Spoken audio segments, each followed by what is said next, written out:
For those who asking where's the Filipino supermarket at, we here at a Seafood City at Houston, Texas. And this is the big Asian store na napuntahan ko na dito. They have food court here, bakery, at kung gusto mo mag-send ng balikbayan box para sa mga mahal mo sa buhay sa Pilipinas ay meron nga din sila dito. At syempre, hindi naman mawawala ang grocery store nila. Meron din nga pala silang binibentang any kind of dry fish here. O diba? Parang nasa Pilipinas nga lang ang peg.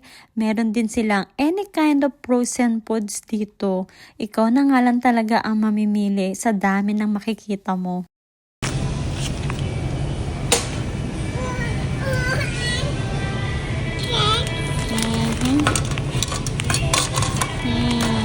At bukod nga sa mga dry at frozen foods nila dito, meron din sila mga fresh seafoods dito. At ito naman talaga yung pinaka-paborito kong part dito. Dito lang naman kasi kami talaga nakakabili ng mga fresh na seafoods. Kaya naman kahit anong layo nito, talagang pinagdadrive nga ako ni Daddy E. 5 hours back and forth lang naman ang biyahe namin dito. Kaya naman talagang susulutin mo naman talagang mamili dito.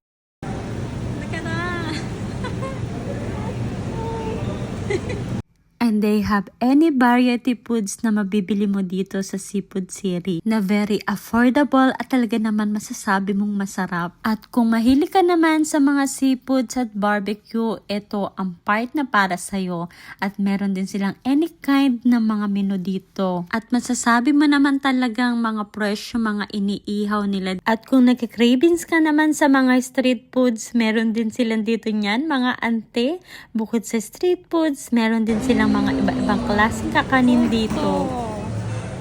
Hi, this Mommy Love. Sapin-sapin.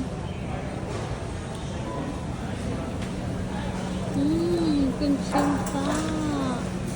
If you're looking any kind of bread, meron sila dito niyan sa The Baker's Son.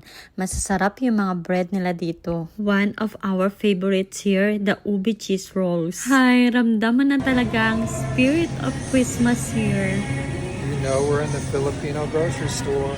We're singing Christmas songs in early September.